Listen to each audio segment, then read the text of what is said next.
Welcome to the GoldenComm podcast, special edition, Peaks and Pits Summer Internship 2026.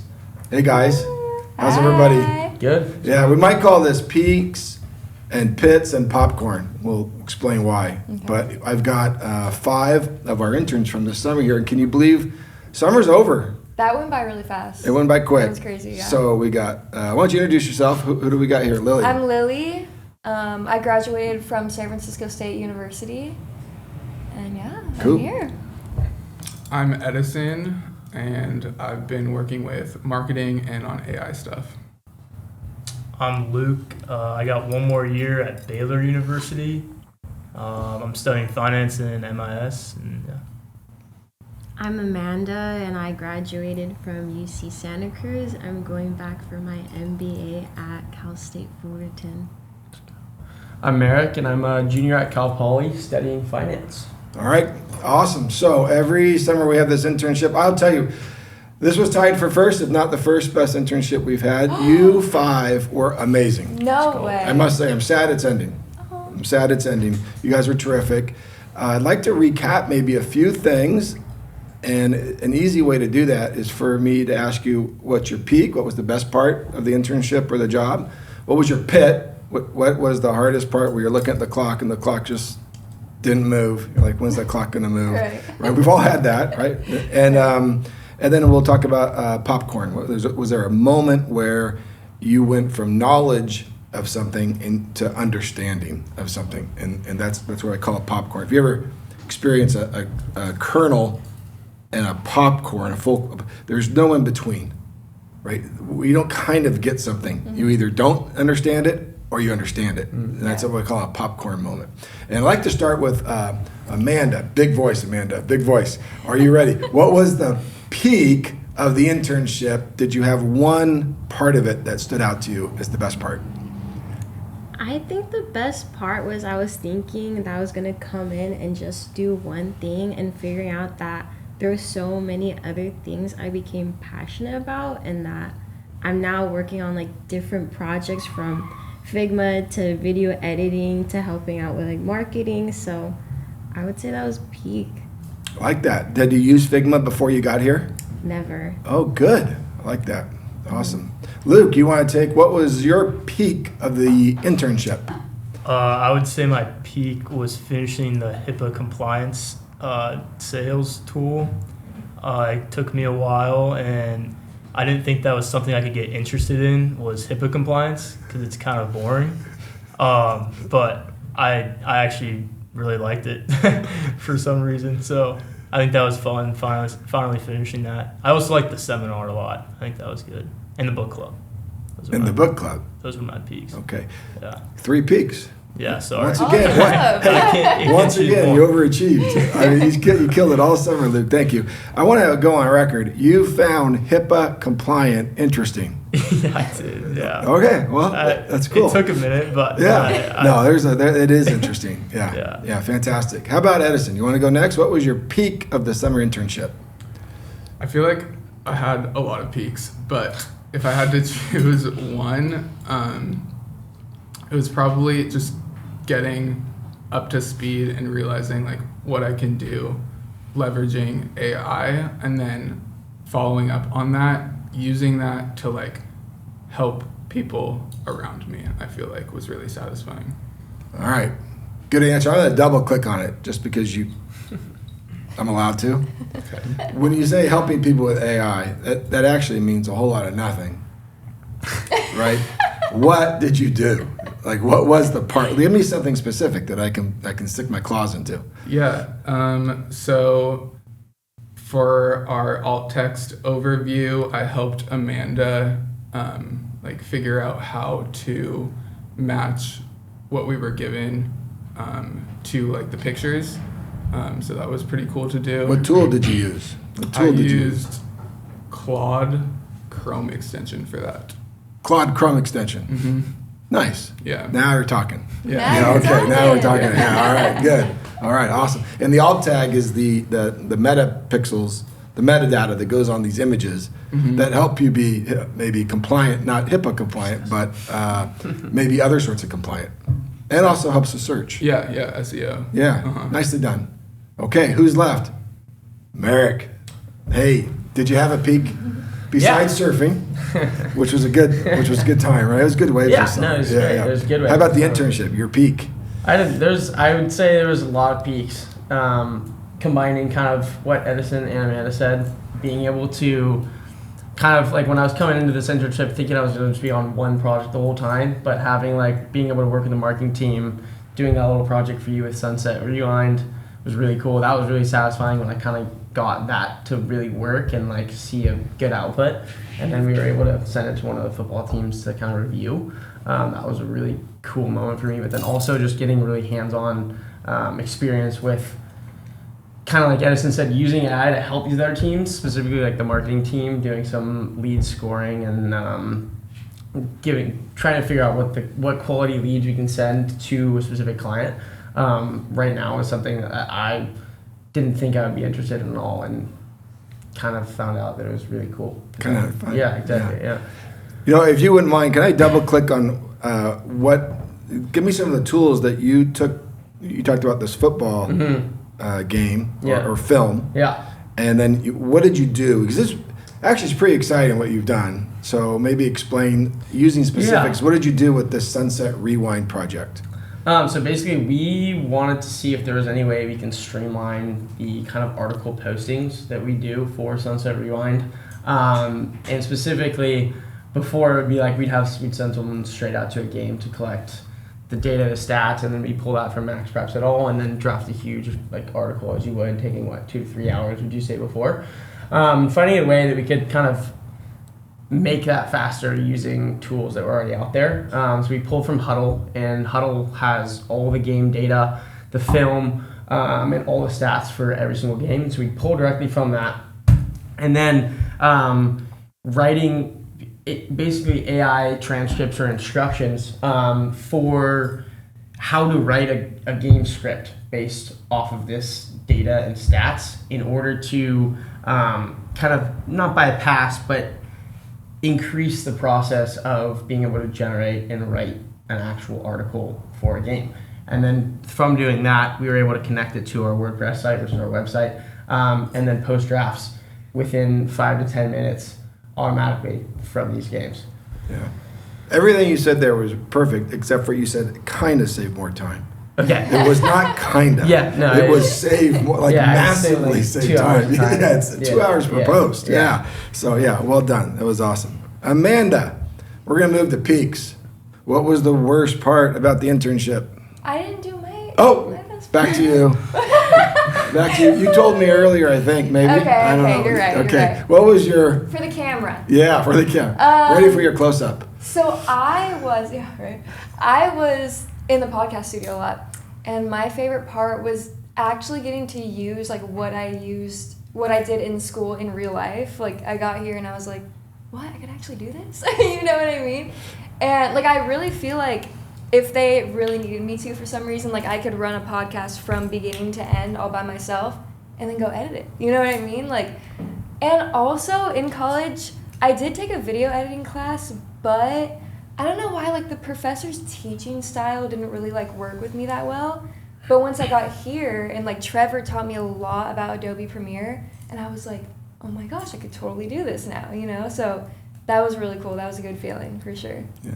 I must say, you came in here thinking camera, lighting, studio, and you got that, plus you became a pretty darn good video editor using an enterprise piece of software. Right, Premiere. yeah, because remember, I didn't really think that I was going to do that video editing. Yeah. But you were like, I know you're going to want to do this. So I did it, and I'm glad I did. It was cool. Fantastic. Yeah. We're going to the thumbs down, the pits. Amanda, when did the clock not move?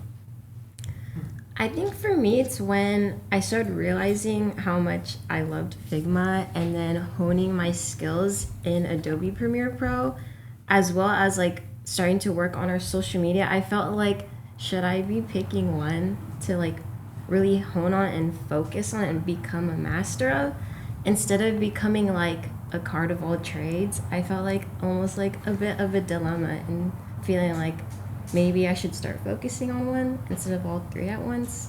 I would say that. So your pit was like being at a buffet, knowing your stomach can only take so much, and you had to make choices. I felt Is that a good analogy? Yes. All right, cool. That's a nice one. How about you, Merrick? Do you have a pit? I don't think I have like an actual pit. I think like there was like week by week pits where it was like you get stuck on a project and you feel like you're not gonna like, you feel like you're at an actual stuck point, and then you meet with your team and you're like, oh, okay, there's ways around this. So it was more like, I don't think I had one overall pit aside from actually right when we were leaving the office, Edison was the only one in the office, and my computer kind of just like pooped itself, more or less, for lack of better words. But like, yeah, I was running a Claude query, as you do, and my computer basically said all of the memory and compute on it was taken up, and shut up, froze, and restart. And I haven't looked at it yet and need to see if everything is gone when I go back today. Just right now? Yeah, literally yesterday at 5 when I was leaving the office. I was walking away and I heard my computer make sound. And I turned it on and I was like, oh. I've never heard Merrick sound so defeated before. That's well, to be continued. Yes, exactly. Right. Yeah. So maybe it's just a week thing, but yeah. Yeah. That is. Did you have a worst part of the internship? I did. There was 1 week. Be careful here. I know. He was right. I'm just kidding. Let it fly. No, it's Let it fly. okay. It's a good problem to have. Where it was Jeff's last week before leaving for Poland, and then we were also on a sprint with Nick B for the Great American Packaging project. And I think I had like 5 personal projects with marketing that week that were still open and needed to be done and were assigned like the last week. So that week, I don't necessarily want to say it was a pit because it was nice getting through it, but it was like a good challenge for sure. And then also, me and I brought Luke into this meeting where we thought we were gonna be building like the whole like marketing like flywheel of what they were doing. Turns out me and Luke didn't get the responsibility for that, which we were pretty happy about. But that week there was just like a lot going on, and it was a challenge for sure. All right. Just so Livy, do you have a peak? You have a pit. Do you have a pit? I feel like you know what my pit is. Let's let it go. Yeah. It's just sitting at a desk. It really is. It's like, it's definitely something you have to get used to. I don't know, I like to move a lot, you know? But I would get up every now and then and do like a lap around the parking lot, which helped a lot. I noticed some people doing that. all the time. Right? It actually really all helped. the time. Yeah, so, and then I would always go upstairs to the bathroom, so I would have to walk upstairs, get a little more steps in, you know what I mean? So yeah, I made it work. But that, when I first got there, I was like, oh my gosh, office life, you know what I mean? But yeah, I Saw made it you work. listen to your audiobook though. Yes, I would listen to my audiobook, you know. I made it work. Oh. So. It is an adjustment. Right, Yeah. right. So, hey, Luke, did you have A a pit? pit? Can I also say sitting? I think like after the first week, I like went to the gym and then I go to like pick up something. My back is just. I'm like, wow, what is this? What is this Right. from? So I think, yeah, but a big change for me. It was I got a new chair. I didn't realize too. how Yeah. bad my chair Me was. too. You know what? And so I got better back support, Yeah. and then it got better. I But- was gonna say, I don't know if you guys noticed, but I literally ordered like a pad for my Oh, chair because like I was lumbar like, support. yeah, Like- literally. So that helped. This is showing a lot of deficiencies in the workspace. Yeah, right. Yeah. Right. That's all right. All right, let's move into the last chapter of this. It's called the popcorn. You guys heard my popcorn analogy? Yeah, of course. Okay, and the difference between knowledge and understanding. Mm-hmm. And what we do is we strive to understand things, not just have knowledge of them. Luke, did you have a moment that you had a popcorn moment where you were working on something and then all of a sudden it clicked and you understood what it was you were doing, not just an understanding of what you were doing?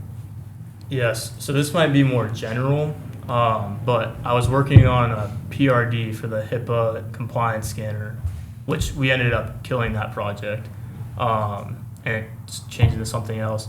But I was writing it out, and I sent it over to Jeff, and he explained to me how in my writing, I need to be as clear and concise as possible because it's going to be read in a room that I'm not in there. And he's talking about like big corporations, like how I need to act in big corporations. But it's going to be read in a room that I'm not there, and you want the person reading it to think, oh, this makes perfect sense. Luke's actually really smart because he understands this and he can communicate it to me very clearly. So that was kind of an aha moment of like, okay, this is how I need to look at every email I'm writing, every document I'm writing. It needs to make perfect sense and be clear to understand. So yeah, that was my popcorn moment. Yeah, really good. Amanda, popcorn. I think a popcorn moment for me was learning Figma. I thought that like web design was just kind of like making a website look nice and pretty. But talking to Johnny, it made me realize that there's principles and rules when it comes to making a website, such as like accessibility, like whether text is readable, and just like the rules of making a website is not just about its looks. So understanding that about web design kind of made me realize it's more than just physical, visual, like attraction of a website. There's a lot to it. Yes. A lot to it. Yep. Merrick, you want to go? Yeah, sure. I think this whole internship was kind of popcorn in terms of I was not the most technical and still not the most technical person and knew nothing about websites or like technology in the sense of what we do here. And so learning about like pay-per-click and the hierarchy of like a web page and stuff. And then also more recently, working for this marketing project I'm on right now, learning about the URL and being able to track like click IDs from paid ad campaigns, and like knowing what a gclid and gbrid means in the URL and just understanding that. I like me approaching a website now, I'm able to like actually digest it and like break it down for what like a developer kind of does, not obviously on that scale, but like in terms of like what we do here specifically, like I'm able to actually be like, oh, this is what this means, like, oh, is this text accessible, like those kind of things was something I had zero knowledge of before coming into this internship. Yeah. Who looks at things differently now? You go to any 100%. website and you look at 15 things that you've never seen before. My dad sent me like a pretty corporate like website that he was like, oh, I was just listening to a podcast on this company, and I was like, yeah, it's okay, their website's not there. I literally sent that in a text to him. I was like, they didn't add more photos and like change. Yeah. It's funny. That's funny. All right. Okay, a popcorn moment for Livy. Mine would be, so for the UX audits, when Katie was first showing us like all about it, she showed us an example UX audit, and when I first looked at it, I was like, oh my gosh, there's so much going on this page. Like, I kind of got overwhelmed, you know what I mean? But literally the second I started to like try to do it for myself, it like totally clicked and it came super easy to me. So that was cool. It's great. Yeah. Awesome. Edison, did you have a popcorn moment at GoldenComm this summer? I did. I spent about a week, maybe like 10 hours on one of my first projects, which is a consent scanner. Basically, it goes onto a website, clicks reject on the cookie banner, and sees if there is still leakages being sent back to Google or other sources. And basically Andrew was helping me with that project. He gave me like the directions, and I made the end-to-end workflow, and Andrew let me just kind of like do my own thing and make it myself. And then I met with him, and he shows me, he's like, okay, I show him my workflow, and he's like, what did you use to create this? And I was like, well, I had Claude basically create my prompt for me, and then I would take that prompt and put it into the Claude Chrome extension. And he was like, okay, that's good, but do you know about N8N API keys? And I was like, no, what's that? So he navigates down, he clicks two buttons on N8N, and he shows me this API key that you can just copy and just control it straight from Claude with that. So just in that one moment, I realized I was like putting in like 200% of effort, like when I could be like way more efficient. So I remember when he told me, I said, how's Edison doing? He says, oh, the goose is loose. Now he's off and running. Yeah. I remember that weekend. I like couldn't stop. Like my mind That's what he was said. blown the whole weekend. Yeah, neat. I think he said you came back Monday morning and it was finished. Yeah, probably. Yeah. Maybe you need something to do on the weekends. I'm just kidding. That's great. All right, did everybody give me their popcorn? Yeah. All right, Luke mentioned something earlier. He said the book. Well, so what? I wasn't going to bring this up, but I'd be remiss not to. We did something different this year. We had a book club. Well, we have a book club, but we read a fictional book. What was the name of the book? Do you guys remember? Theo Theo Golden. Golden. Theo of Golden. I like that word golden a little bit, but that's not why we picked it. What did you learn from the book? Anything interesting? Well, first of all, I didn't expect it to get that sad. I was not prepared for that. But I actually really liked it because I don't personally read like fiction books ever on my own. And I didn't think I was actually going to like it in the beginning. But I ended up actually like feeling like connected to Theo, and I was like getting sad, you know what I mean? Like I was surprised that I was actually like as into it as I was, you know. I like that. Nice. Yeah. Theo of Golden, our summer book club. Edison, any life lesson out of that book? That is a good question. I think there's value in sticking to things that don't necessarily like resonate with you or like that you just find challenging or boring. I think there's value in that. So that's kind of what the book club and the book taught me. Because the book club by itself, by definition, is boring to you. Yes. Right. Because it's not. I should have sent it to you through email. I or was chat. telling Taylor the other day, like he was asking like is the book good? And I was like, yeah, it was good. And he's like, people always say like yeah. And I was like, well, I didn't expect it to be like Hunger Games or like Percy Jackson. Like Right. I kind of knew what I was getting into coming into it. So Yeah. set my expectations. Yeah. Well, thanks for finishing it. Yeah. Yeah. Luke, you mentioned the book club earlier with Theo of Golden. Any life lesson, or maybe your favorite character from the book? Favorite character? If you have one. I liked Simone, cello player. So I played cello a little bit back in the day. But I think just how far like genuine appreciation and taking interest in someone can have an impact on their life. So, yeah, that was my main lesson from that.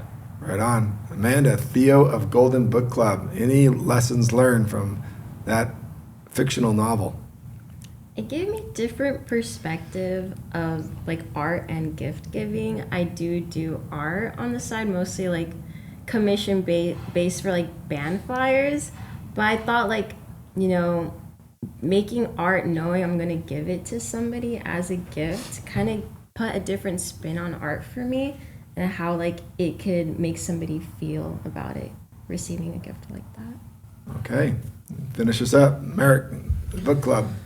Theo of Golden. I actually liked it. And I'm like happy that, because that's like the first book I think I finished front to back in like a solid while. And one of my goals for the summer was to read 2 books. So I got one out of the way, and I've like tried to read another book. But I'll have 4 months in Europe to do that. So that's why I'm not pushing that too hard. But no, I actually really liked it. I think your intention for us reading it was actually really, really nice, and you explained it to us how it wasn't it is a fiction book and it wasn't a business book like how you guys normally do, but there was definitely business aspects to it in terms of like being intentional. Like that's one of the most important things in business. People do business with people, and you do business with someone you actually make a connection to and like, and I think that aspect of the book, and kind of, it was a good book in itself, but also having the background knowledge of that going into it was like really important, and also like eye-opening to see. And I think also I can see why you picked it, because I think you do a really good job at that. Like, you know, you're intentional with everyone in the workplace, you know all of your employees, and you're intentional with everyone. So, and I think that really resonates with everyone. That's why we all had like such a good summer. So Yeah. No, it's great. Yeah. There was a piece that when he was talking about art, and he said, what makes great art? Mm-hmm. Do you remember the answer? What makes great art? Sad. Was it like sadness or something? It was like love Right? or something. But yeah, both. But it really was when your love is in your art. Yeah. That's what Yeah. makes art, right? What makes art is when you put love into your work. Yeah. To me, that was where the business book came in. what makes great work. So at GoldenComm, if you're even doing the marketing portal, or you're doing, your Premiere editing, or you're doing your N8N workflows, or you're doing your HIPAA compliant, or you're doing your Figma accessibility, what makes great work? It's when you love what you're doing. You learn to love your work. That's what makes great work. And so when I read that in the Theo of Golden, I knew that's the business book. And plus it was a great story. Yeah. So loved having you guys with us this summer. Hope that you grow and learn to love whatever work that you're doing. And if you do, it'll be a work of art and you'll have great careers. Yeah. So thanks for coming, Yeah, and thank you. love the summer with you guys, and good luck in all future endeavors. And this is not the last we'll see each other. Right. No. All right, well, signing off. Thanks again Thank you. for being part of the Thank podcast. you. All right, Yeah, you of guys. course. Yep.